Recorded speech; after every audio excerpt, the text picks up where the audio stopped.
wanted to just welcome all of you for being here. And I wanted to start with a story, a Native American story about happiness. When God was deciding where to hide happiness, he consulted with some of his animal advisors, some of his trusted animal advisors. Okay. And the first person to step forward was an eagle who said, I know where we can hide happiness. He said, I can take it all the way up to the highest mountain. No one will find happiness there. And God stopped for a moment and he thought, and he said, they'll find it there. And then a little tiny clam spoke up, opened its little clam and said, I can take it to the deepest part of the ocean. No one will find happiness there. And God stopped and thought, and he goes, you know, man will go to the deepest part of the oceans. They will find it there. And then a wise old owl said, I can't take it to the moon, but maybe you could put it on the moon. And God said, no, someday man will go to the moon as well. And so after a while, the humble little opossum stepped forward and in his tiny little voice, he said, why don't you hide it in man's heart? And everybody stopped and thought about that. And God said, yes, that will be the last place that people look. And I love this little Native American story because happiness is really within us, as we all know. You're not going to get any new information around that, but we're going to talk about ways that you can not only look for it within yourself, but the science behind happiness and how the science has really come a long way. And I wanted to share with you this image because I hope that you're going to be able to leave with some happiness today, although you're never going to be as happy as this dog right here. We'll never be that happy, but we're going to hopefully be able to start unpacking happiness and you'll leave with some practical tips. All right. And I also wanted to just congratulate you guys and give yourself a high five because you are here and you are looking to find ways to become more happier. And that's sometimes really hard for people to admit because we're saying, oh my gosh, people are going to think I'm not happy. So I just wanted to applaud you, give yourself a high five for being here. So statistics tell us, there's a long statistic that's been standing for a long time that at birth, our genetics provide with us a happiness set point that's about 40%. And the other 10% is really about our safety and what is our provision with is food and shelter. And so that leaves about 50% of our happiness that is up to us. And this is a good thing because we want to have control over our lives and we want to have control over our happiness. So we can find ways to become happier and to access it. And I wanted to start with some common ground first. Because if I asked everybody for a definition of happiness, which was one of the questions I did have in the app, everyone would give a different definition. We all think of happiness as something that's different. And the Webster Dictionary does no good. So I wanted to dissect the word. Happiness comes from the root, it has its root word hap. And hap we see in words like happen and perhaps, and it means luck or chance. And aren't we glad that we don't have to leave our happiness up to luck or chance? It does consist along a continuum, and in various stages of our lives, it might be more accessible to us than at other times. The thing that we've done with happiness in our culture is that we have made it a destination that someday, right? We hear that often, one day when I get that job my dream job, then I'll be happy. Or one day when I'm finally married, then I'll be happy. So we've made happiness about the destination, arriving at it at some point when really it's a journey. And we need to look at it that way and look at every day how we can bring more happiness, what that happiness means to us, how we can bring that into our life. And I'd be remiss if we didn't talk a little bit about joy, because the other thing that our culture has often done is that joy is better than happiness. So you should be pursuing joy, right? And I'm here to say that both are good. It's not a competition. Why wouldn't we want to be happy and also find joy? And joy is maybe more something that's seen internally, where happiness is external, and that's a good thing as well, right? we can continue to grow and feed ourselves in both of those areas, and it's not just one or the other. And I also believe, because for myself, I found that the journey to joy did pass through learning to become more happier. I was always the person that thought I was the realist, the glass is half full, but I was a realist about it. I wasn't being the optimist about it, and I wasn't being a pessimist about it. I called myself a realist, and I probably would still stick with that today. But I've learned to become happier. I'm married to someone who's very happy, and I have learned to become happier over the years. And that's why I'd like to share with you some of the things that have helped me. So again, if you would like, I'd love to see in the chat maybe what your own synonym is, and you don't have to do that right now, but if you can come up with a synonym of happiness for yourself, what that might be, that would be great. Not a big long definition, just one or two words of what happiness is for you. So today we're going to cover what the sciences are saying about happiness, how we can implement it to become happier, and then also the health benefits, because there's a ton of research out there now on the health benefits of happiness. And so with the happiness of science here that we have, the science of happiness, is that for many decades, psychiatrists and psychologists, those fields, the social services fields, were always focused on what is wrong with people, what the pathology is for people, mental health issues, trauma, tragedy, and the funding and the research has also followed that. So that field has always had more of a negative bent, I guess you could say. But 20 years ago, the president of the American Psychological Society decided that he wanted that to change. And now we hear the term positive psychology out there because 20 years ago, this field started to shift into what goes right with people. Why are some people well-adjusted? Why are some people's mental health aspects better than others? And so a lot of research and funding has gone into that aspect of research. And that's good news for us because we are learning a lot of things about our brain as part of it. So we're going to focus on the brain a little bit because even though happiness is internal and sure we can look in our heart, sometimes we're like, I don't really know how to look in my heart for happiness. And it's hard to find it inward. So I would like to challenge you to go with me on this journey around brain health. Because the science in the last 20 years and the technology evolved with it has helped us to see inside the brain. We have functional MRIs and PET scans, and they show us like the physical structure of the brain. But the last 30 years, Dr. Amen, who I have had some connection with, has spent his entire career doing Spect scans on brains. And he has a database of over 200,000 Spect scans. And for 30 years, he's been scanning people's brain. And a Spect scan is a little bit different. It shows brain activity and it shows blood flow to the brain. So different parts of our brain are lighting up and that can be seen on a Spect scan. And I wanted to show you some Spect scans so that you can get a feel for what that is. They're really quite interesting. On the left, you can see what is the surface of a healthy brain. It's smooth. Don't worry about the colors. The colors don't mean that much at the moment for our purposes here today. And on the right, you can see this scalloping and what looks like holes in the brain. And there's not necessarily holes in the brain, but that is where there is lack of blood flow and lack of activity in the brain. So you can see that this unhealthy brain is a result of substance abuse. And another one here on the left, we have a traumatic brain injury or head injury. You can see that there's no blood flow happening right up here in this right side in the front part of the brain. And then over here on the right, we have a person who's had a stroke. So no, very reduced blood flow and activity for the person who has had a stroke as well. And then this last one, I wanted to show you a before and after picture because the good news is we're not stuck with the brain we have. We can change our brain.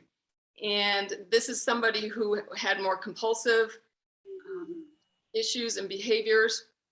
And after 10 weeks of being on a brain healthy program, you can see that the increased activity of blood flow to the brain has really changed. And of course, behavior changes as a result when our brain changes. So I want to talk for a minute about what a healthy brain is, because I wouldn't want to leave you not knowing that information. A healthy brain, the good news for all of us, is what is good for our heart is also good for our brain. So that is things like staying hydrated, eating the right foods, exercising, physical exercise, but also exercising our brain. And of course, there's certain supplements that are more beneficial to our brain. And the things that are not good for our brain, as you can imagine, would be, some sort of damage to it. And that can be as small as really just bumping your head. And you don't have to pass out. You don't have to go unconscious to have some sort of maybe effect on your brain. Concussions, of course, are huge, and along with just any physical damage to your brain. But some of the daily things that we do, like too much caffeine or too much nicotine, and exposure to toxins and substances, and lack of sleep, all of those things also cause lack of blood flow and activity in our brain. So a couple of things that is very important to note here is that there's been several studies that when antidepressants go head to head with exercise and supplements, that they are in treating depression, that they are actually very equal at being effective for people with depression. So exercise, supplements, a good diet can have a very positive effect on our brain. And there's a lot of other things too. I don't want to go too much into the science and too depth, but that's just touching on it. So it's kind of like our brain is the hardware, if you will. And so my question for you is, how healthy do you think your brain is? And it's a rhetorical question, but brain health is something that we don't really think about. One of the beautiful things about Dr. Amen is when he got into psychiatry 30 years ago, he's like, we're taking x-rays of people to see what their heart is doing and what their lungs are doing. And if they broke their arm, we, are taking a picture of that to see how to fix it. But why aren't we taking any pictures of brains? And so the physical health of our brain is something that a lot of us have never really thought of. So I wanted to challenge you with that here tonight. So if our brain is the hardware, what do you think is the software? Anybody want to unmute and just say it or put it in the chat? What do you think is the software? Our thoughts? Yes. Who said that? Yes. Me. Jim. Yes. Hi, Jim. Yes. Great. Hi. It is. Our thoughts are pretty much the software. And the quality of our thoughts, right? We all have, well, the latest research says we have 6,200 thoughts a day. Now, if you Googled that, you would see anywhere from 45,000 a day to 65,000 a day. But in 2020, again, with the new technology, there was the most recent study says something about 6,200 thoughts a day. And I did a little math. If you take the 6,200 thoughts and divide it by just 16 hours a day, we are having 6 to 7 different thoughts per minute. And probably most of us can agree with that. Like, you're reading a book. At least for me, I read the book and then I have to go, wow, what did I just read? Because my mind was wandering. And our brain's its default mode is to wander. And so learning to control that is highly important. So we're going to talk about some ways that you can do that. But one of the other reasons that many of us have trouble with our thoughts is that we have something that is often referred to as our primal brain. And that's the part of the brain that is designed to protect us. It's always looking out for what could go wrong. And we hear the story often about, well, back in the day when we had to slay dragons to stay alive, right? Our primal brain is still at work. But I'm also here to just tell you and challenge you that still is happening today. All we have to do is look at the last 2 years, right? And our brain has had to work really hard just to keep us alive from a little tiny virus, right? So we see this, though, in lots of ways. And one example that has happened for me in my lifetime a lot is I'll walk into work, I'll peek in the door and say hello to my boss. She doesn't really look up from what she's doing. She doesn't really acknowledge me. And I keep walking to my office going, all right. Then we pass in the hall and It's barely a high at that moment also. And then my mind starts to go, right? Our mind starts to go, oh my gosh, did I miss a meeting? Was I supposed to get her a report?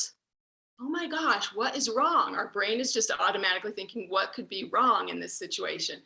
And if we don't stop that pattern and stop those thoughts, it goes to, oh my gosh, I'm going to get fired today, right? We can let it just spiral out of control.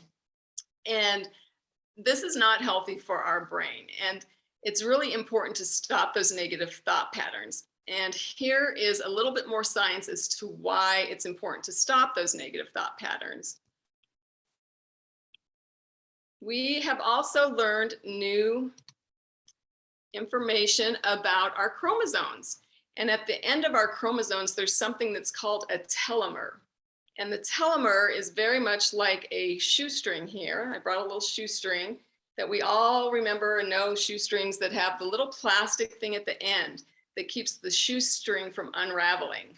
Well, this happens as well with our chromosomes. Our cells are designed to divide, brain cells as well as just skin cells. This is how we continue to grow as a person, and our skin, sheds itself. And as cells divide, the telomeres can get shortened. And once the telomeres fully are shortened, then that cell can no longer divide and it dies. And even though we are continuing to produce new cells in our body, there's also times when as we age, that's going to slow down. So scientists have learned that there's several different thought patterns that are unhealthy for our telomeres. And so I'm going to just tell you what these are. One of them is cynical hostility, which is kind of defined by high anger and frequent thoughts that people just can't be trusted. And of course, we all have moments like that, where we might have a lot of anger for some reason. This would be persistent anger, persistent frequent thoughts. Another one is pessimism. And again, I just want to we're all pessimistic at times. I'd be speaking just for myself, but this would again be pervasive. Rumination, which is the act of just rehashing a thought in your head where you can't stop thinking about something even long past the event has happened. And suppression is another thought pattern. And then the final thought pattern that they think damages our telomeres is mind wandering, when we just let our mind wandering. And it's okay to pause, it's okay to reflect. There's a difference between reflection and excessive wandering and not being able to pull your thoughts back together. So thoughts are one of the main factors for our unhappiness. And I feel like we need to talk a little bit about unhappiness, right? If we're going to figure out how to become happier.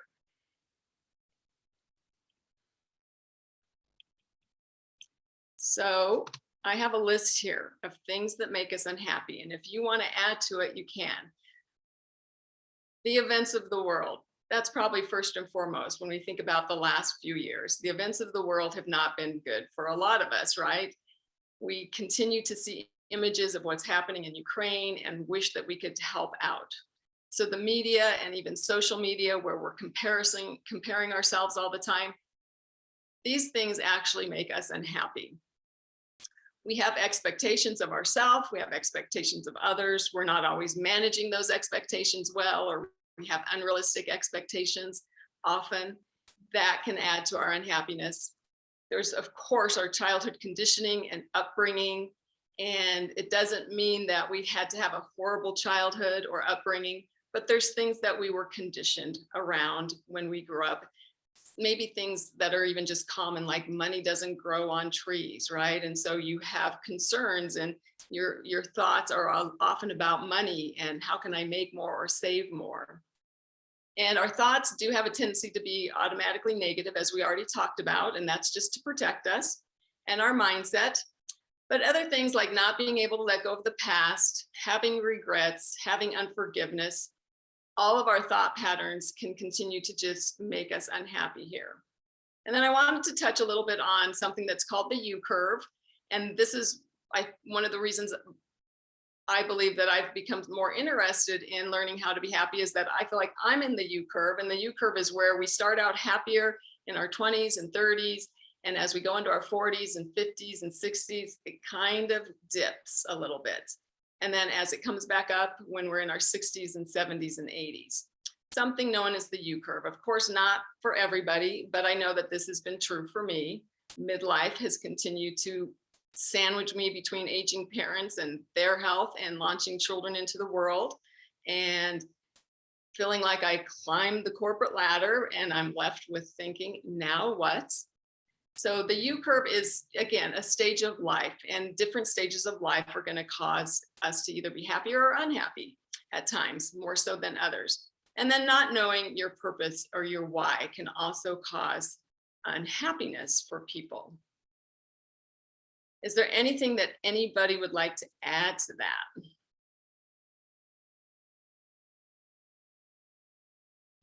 All right. So becoming aware of what triggers us will also help us to learn how to stop having those triggers send us down that negative spiral and that negative thinking. And we can train our brain, and we can envision a life that would be what is joy and happiness for us, and we can start trying to build that. So let's go ahead and get into some of the how can we apply this to our life. That was some of the science, and we'll come back to it a little bit more. But I want to present to you what is often referred to as the results formula. And this is something that I also call CT-FAR. And the C stands for our circumstances or our conditions, things that are coming at us in life. And that usually causes us to have a thought, which causes us to have a feeling. And a lot of people will maybe challenge you on that and say you have the feeling first and then the thoughts come. And I'm here not to say one way or another. I think our thoughts create feelings and our feelings create thoughts. And learning to just be aware of that is a huge factor. And from that, we then take an action. That's what the A is in CT-FAR. The A is that we take some sort of action, and it might even be inaction. That's still taking some sort of action. And from that action, we get a certain result, and it's favorable or it's not, or maybe it's neutral. This is what we do call the results formula in coaching. And being aware that sometimes we can't change our circumstances and our conditions. That is often the case in a lot of aspects of our life, but we do have control over our thoughts and our feelings, and then of course the actions that we take. So I would like to just challenge you a little bit here. For some people, it might be a little bit uncomfortable. We are going to spend a minute alone with our thoughts. And you don't need to write anything down. You don't need to be thinking about anything in particular. I just want you to be aware, and I'm going to put a little minute on my timer here. I just want you to be aware of what your thoughts are doing. So get comfortable, and go ahead. We're just going to a minute of silence for you to be aware of what your thoughts are.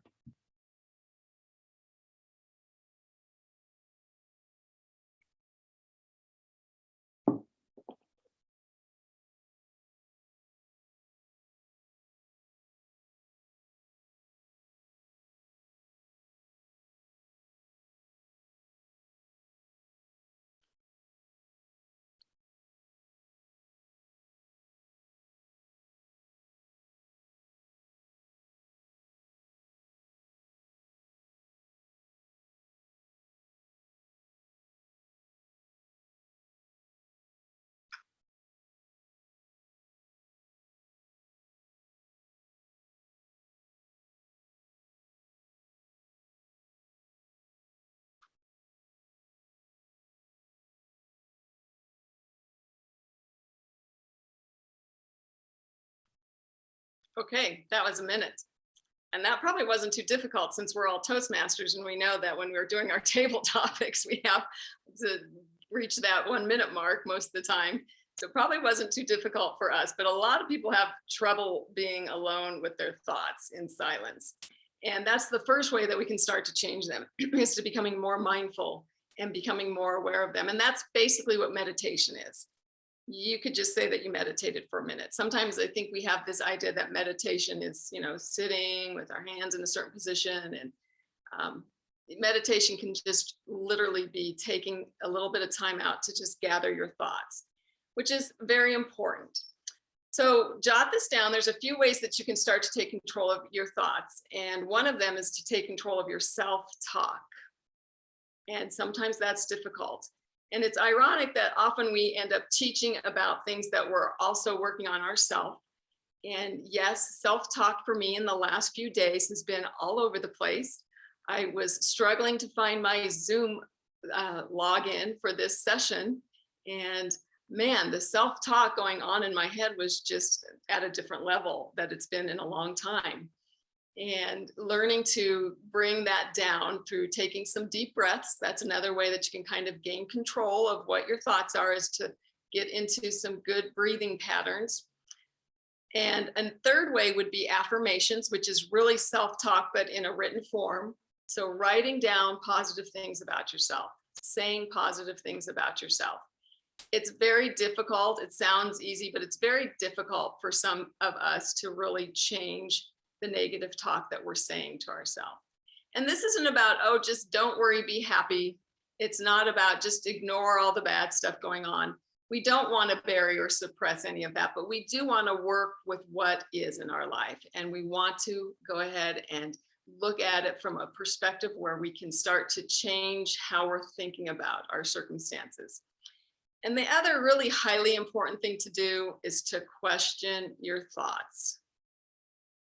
Just because it's popped into your head doesn't make it true, doesn't mean you have to act on it. In fact, I think we could all say there's been some crazy things sometimes that just pop into your head randomly and you're like, wow, where'd that come from? Or wow, that actually even left my mouth. So questioning your thoughts is really important as well. And just asking yourself, is this really true? Would I really do that? Is that accurate? It's okay to question our thoughts. And if we take anywhere between 15 and 20 seconds, I'm not sure if you've ever heard this before, but taking 15 to 20 seconds to take that negative thought, start some self-talk, start to change the negative into something more positive. After about 15 to 20 seconds, it actually does begin to lift our negative state into something that's more positive. All right, so let's go ahead and start changing our brain. And this, again, if you have a piece of paper, would be great. Otherwise, you can, I suppose you could use the notes section on your phone, but don't get distracted because it's easy to get distracted. I'd like to take a few minutes here to have everyone think about what makes you happy.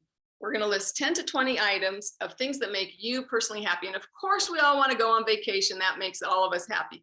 Let's keep it to things that we can access in our daily life. And let's also, this is a challenge, to keep it to only maybe 3 to 5 items that are food related, because let's face it, food often makes a lot of us happy. So let's make it healthy food choices. And then challenge your brain to think of other things that happen in the day that make you happy, things that are accessible to you. People, places, things you like to do. An example would be just stepping outside for a few minutes on your lunch break, petting your dog.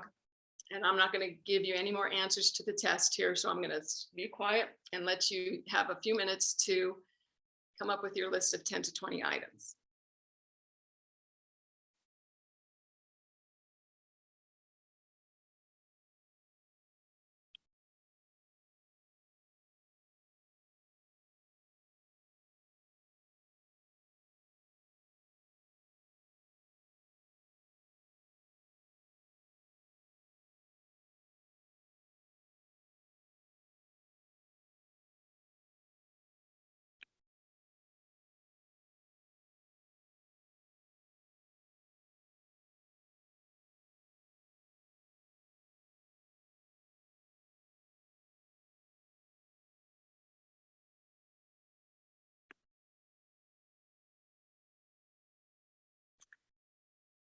How's everybody doing with that?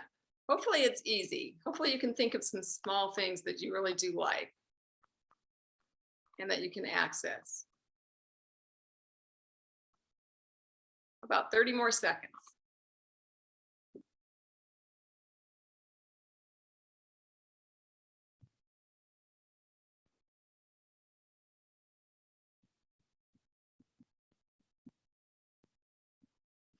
Okay. Well, what we're going to start doing with this list of 10 to 20 things is I'd like to challenge you to keep it handy and nearby so that you can start intentionally building in some what I refer to as micro moments of happiness in your day. And this is how that will work. Back to the scenario where I said hello to my boss and she was just ignoring me. I'm going to look at my list and create a micro moment of happiness, some way that will bring my cortisol level down, right? Because I'm stressed that I think I'm going to get fired and my mind has gone out of control. For me, that would be to step outside. It would be to get some sunshine and some fresh air, to tell myself to not let my thoughts get crazy and out of control. And that would be one of the things on my list. And that's how I would start to shift my thought pattern. Another way to do this would be, let's say you're going into a meeting and it's one of those 2-hour meetings and you're dreading it. What can you do ahead of time to create some happy chemicals, happy hormones before you go into that meeting? Maybe you grab your favorite cup of coffee.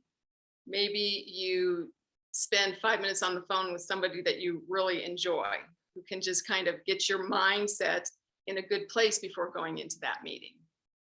Another example would be if you're having to do some really intense focus work and it's stuff that you don't like to do, to reward yourself afterwards. I'm going to put my blinders on, and for this hour, I'm going to do this work. And then at the end, I'm going to put on my shoes and go for a walk, or I'm going to run to the store and grab some stuff for dinner. Some way to just reward yourself and to get your happy chemicals. We're going to move into what our happy chemicals are, because what's been happening so much in our culture is that the cortisol levels for people are really high and they're not coming back down. The cortisol levels are there to alert us and to protect us, but we stay in this heightened sense of stress and anxiety, fear and worry, and they never come back down. And this is doing damage in our body physically. So we want to start finding ways to stop the cortisol, reduce the cortisol, and start accessing our happy chemicals. So let's look at our happy chemicals for a few minutes here. There's 4 different ones. You often see them also as happy hormones. The first one we're all really familiar with, dopamine. It's the feel-good chemical. It gives us determination and motivation to accomplish goals. It is the kind of the reward hormone. And so ways to increase your dopamine would be to complete those tasks. Self-care activities is a good way to increase your dopamine. Healthy foods, celebrating the little wins. Mel Robbins right now has this high five thing going on, and that's pretty much just celebrating a little win. You get a little bit of dopamine when you celebrate your wins. Serving others and new learning all can help contribute to dopamine release. And then we have endorphins, which are the painkillers. And so endorphins kind of seem weird. We always think, well, I'm not in any pain. It is designed to mask the physical pain and stress that we're in, but we can access that happy chemical by exercising and dancing, by laughing and crying so hard. You know how you laugh so hard that it hurts? Well, yep. And sometimes we can't always laugh so hard till it hurts, but you can start looking for books and movies and little video clips. One of the things that stands out for me is those babies. Like years ago, there was like quadruplets, and they were just all laying on their back in a circle, and they were just giggling so hard. And when you watched it, you couldn't help but giggle also. Dark chocolate is another one that increases our endorphins. And then things like a hot sauna, acupuncture, massage, because we're getting a little pain with that. It's releasing some endorphins. And 2 more, we have serotonin, which is our sense of well-being. It affects our mood, our social behavior, and our sleep as well. So if you're somebody who doesn't sleep well, getting more sun exposure will help that. Walking in nature will help that. Meditating, prayer, quiet time, massage is another thing that will help that. Journaling, and then having a gratitude practice. There's lots of research. Everybody's heard about a gratitude practice, but I'm challenging you to also have a happiness practice. Go to bed at the end of each day finding something that went well in your day and that caused you to be happy, looking for that micro moment of happiness. And then the 4th happy chemical is what is called oxytocin, and we know that as the love hormone, and it helps us develop more trust, and bonding in our relationships and friendships. And we can access oxytocin by playing with our pet and petting our dog. And I think Heather's dog has been in the picture a few times, which is great. And if you have access to a child or a baby, you know, enjoying some time with them. Physical touches, such as hugs and holding hands, positive social connections, helping others, especially intergenerationally, and then affirmations, because it's really self-love. And I wanted to note that there's the 4 happy chemicals, there's some things that are common. So if you're following along on the handout sheet and there's a box that says our physical health, our mental health, our emotional health, and our spiritual health, because it's all connected, right? If we ignore our physical health, it's not going to be that good for our mental health. We ignore our spiritual health, you know, we might be focused too much on our physical health and we're not finding any spiritual activity in our life. And spiritual activity is good. Having a faith and belief in something outside of ourselves is a good thing for us. So meditation and prayer is one thing that covers all 4 happy chemicals, exercise, and then specific healthy foods. And it should be noted that drugs and alcohol actually have the opposite effect on those hormones, especially over the long run, as we've seen here with some Spect Scan images of brains. And I wanted to leave you with this other image here. This is a baseline of somebody's Spect Scan, and this is the frontal lobes here. And you can see there's some gaps in the color red here. This is after they meditated for like 10 minutes. You can see the blood flow increase in activity in their brain. And so again, we're proving that some of these things that we've heard about all this time really do help our state of mind as well as our state of health.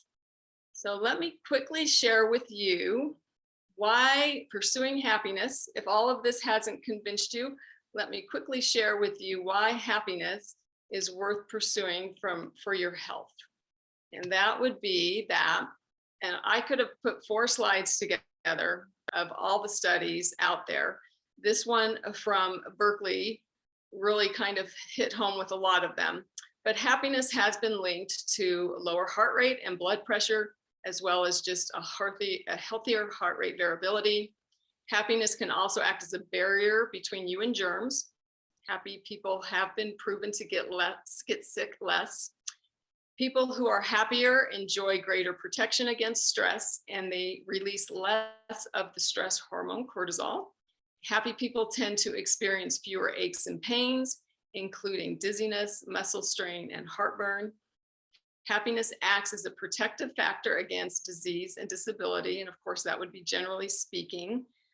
And those who are happiest tend to live significantly longer than those who are not. So my call to action for you is, how can you start building some micro moments of happiness into your day? And I want to also leave you with this image. We haven't talked a lot about how our brain, when I was growing up, you had so many brain cells, and once you killed them off, you know, they never came back. And we know that's not true now. We also believe that the brain was more finite and only had a certain capacity for learning. We know that's not true. So you've probably heard the term of neuroplasticity. And again, that is that our brain can change. And I want to leave you with this image here so that you can start to remember, how do you change your brain? It takes intention. Just like this hiking path is well worn out, we have neural pathways in our brain that look just like this. Our brain takes the easy road, automatically goes to the thought that you've always had, because that's just where the pathway is leading. When we start to shift our thoughts and try to create change, it's going to be like walking off this path through the deep grass. It's not going to feel comfortable. It's going to be awkward. The tall grass and weeds might grab a hold of your ankle. You might stumble over a rock.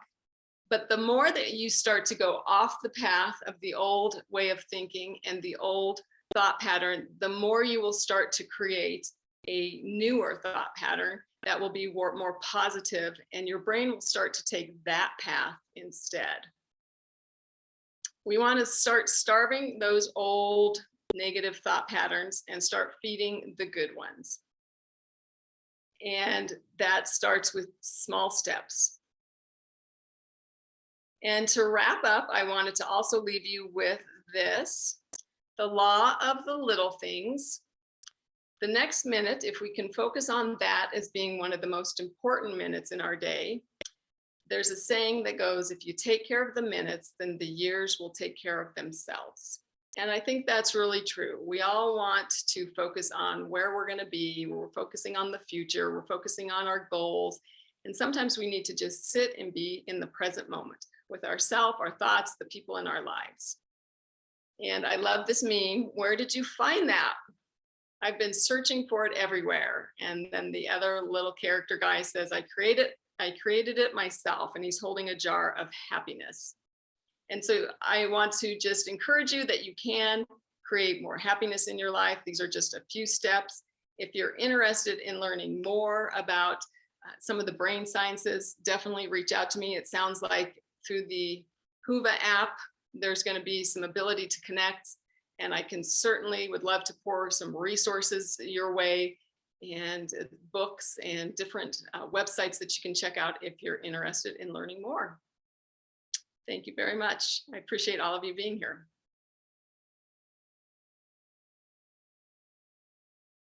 Thank you. And, you know, we have a couple minutes. So if you have any questions, I would love for you to unmute yourself and ask away. Right. Any questions for Linda? Yeah, I actually have a question.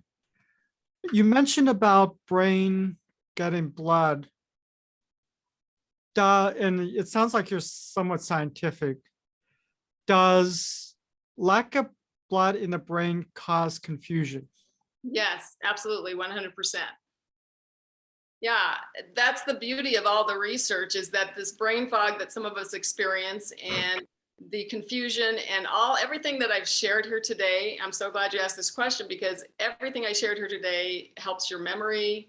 It helps as we age, and just not even just our happiness, right? It's all of our emotions. When we have better brain health, we have better control of our thoughts, also, as well as our decision making and so many other aspects of life.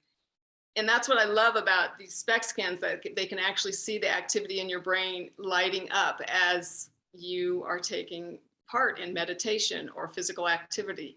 They've scanned people before and they've scanned people after, and the change is apparent. And so there's things to do for your brain health. So if you feel like you do have brain fog,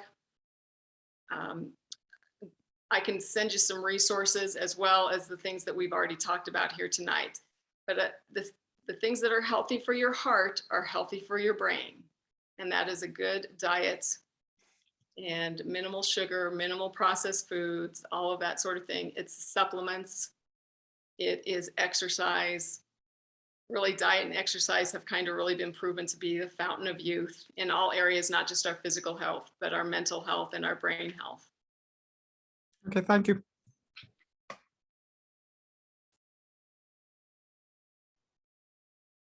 Any other All right. questions? Yeah. Go ahead, Andy. Well, thank you, Linda, so much for a wonderful session today. And, you know, I myself, I think that I would hope that I would have healthier brain like the brain that you showed. So, so we'll see when I get to that certain age. Yes. But would you like to have feedback? Sure. Okay. So what we could do is I'm gonna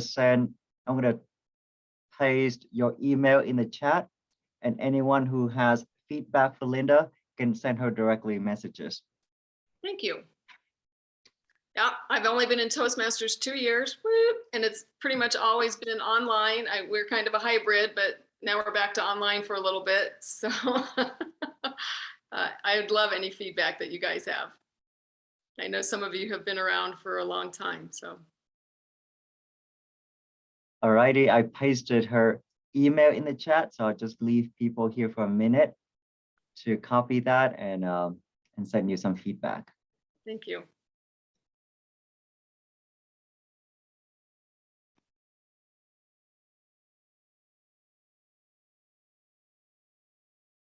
Otherwise, I appreciate everybody showing up for today. I really appreciate these sessions. And Linda, thank you again for giving us a wonderful session today. Thank you so much, Andy. Thank you, Anne, and everybody on the committee. You guys have done an excellent job, and it's not been an easy job. I see you back there. Yeah, Vicky. Okay, thank you.